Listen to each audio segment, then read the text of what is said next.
everyone, I'm Dr. Z. I'm a clinical psychologist specializing in transgender care. Welcome to my channel. Today I have a motivational tip, if you will. You may consider it motivational tip, but it's really something that I hope will help you have a different perspective on your gender transition, different perspective on your fears especially. So it's going to help you ideally, I'm hoping, to help you move through your fears by having this perspective.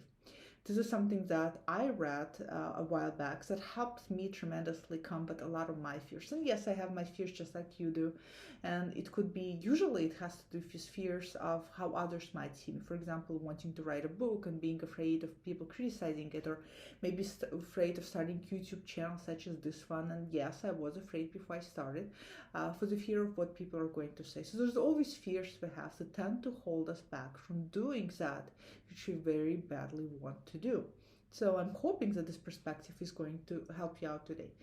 And the perspective is that I want you to think about is I want you to think about how can you die empty. Yes, die as in dying empty. I know it's Pride Month and you're thinking, God, she's getting really dark on us. No, just think about it. So this is first I read in a book actually called Die Empty, and I don't really remember the author's name, but in the beginning of the book he asks the reader to contemplate what is the richest, what is the most wealthiest land in the world is. And people often contemplate this and they give him an answer that, ooh, the richest land is the lands of Africa, or ooh, the richest lands are the lands of Middle East, and they give all this kind of different answers wherever they think the richest land is. And he goes on to say that no, those are not the richest, the most wealthiest lands. The most richest and wealthiest land is cemetery. Cemetery is the most richest and the most wealthiest land in the world. Do you know why? By now you're probably figuring out why. Because that's where all of the dreams and all of the aspirations die along with us. If they're not fulfilled, they die along with us.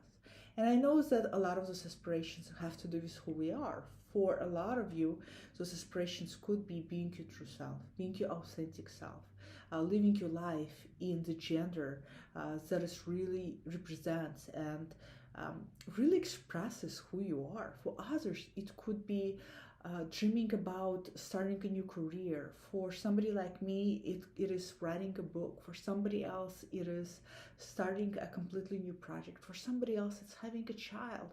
For some others of you, it could be living a relationship that is toxic and that is not healthy. So they're still all dreams and aspirations, and they all die unfulfilled at the cemetery along with us. Do you know that statistically what's number one regret people share on their deathbed when they're dying? Their number one regret is, I should have done things I always wanted to do.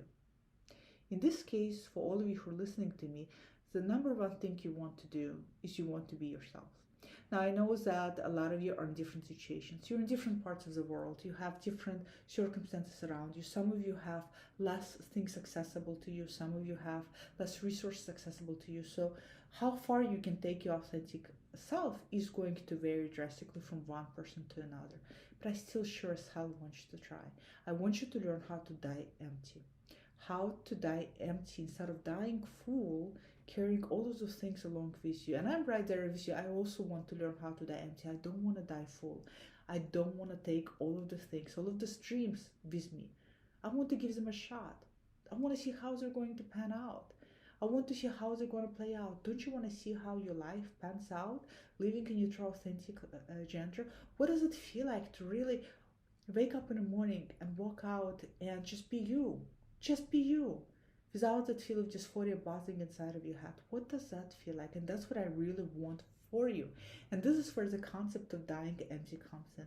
So how can you start learning and how can you start thinking of how to die empty? Meaning, how can you start taking and making those things happen? What is it inside of you that needs to come out?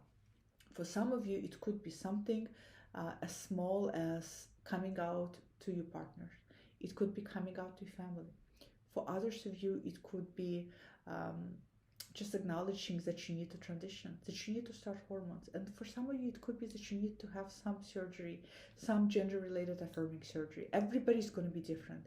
But I want you to start thinking about what's inside of you, that if you were to die tomorrow, you're going to take with you to the grave. Yes, it's getting very dark here, but you know what? The reality is that we're all getting old by a minute. By the end of this video, you're all going to be old by 5 minutes now on the clock. By 5 minutes, I'm older by 5 minutes. You know what? Frankly, the older I get, the more I think about it, and the more I think about how life is so transient and so quick, and it can end at any moment. And I really want you to learn how to die empty. Isn't it a wonderful concept to die empty? To not take anything with us, to leave everything behind, to really try to live out all of our dreams within ourselves to the fullest. So that's what I want for you. So this is my I find it very motivational. I don't know if you do. Comment below, let me know if you think this is too dark, to die empty. I think it's a wonderful thing to die empty. I actually have it written on my desk, learn how to die empty. It reminds me every day to just get off my ass and do things I really, really want to do. And it could be little small things. They don't have to be huge things, but it's small things every single day that I take out of side of myself, and I try to make it come true. So that way I don't drag it down into the graveyard with me. And that way I don't keep on having the richest land on the earth continue to be cemetery, because I don't want it to die with me in a cemetery, because then nobody else gets to see it. And if you die along with who you are, so nobody got to experience who you truly are. And that's just not fair to the world, and it's not fair to you. So I want you to start thinking about this idea of dying empty, and how you can really learn to live up to the fullest that you can. So comment below, let me know, what do you think about this concept? Is it a little bit too morbid? Are we getting a little bit dark here? Me being astrologically a Scorpio, of course I go to those dark places, but I think knowing all of you handle much more worse, and I think a lot of you sometimes do need a little bit of a tender, loving, truth and reality. And if you know me, you know that I tend to be very, I'm optimistic, but I'm very realistic, and I'm very pragmatic. And in this case, nothing is more pragmatic than learning how to die empty. So comment below, let me know. Love to hear what you think, what your thoughts are, and I'll see you all next time. Bye.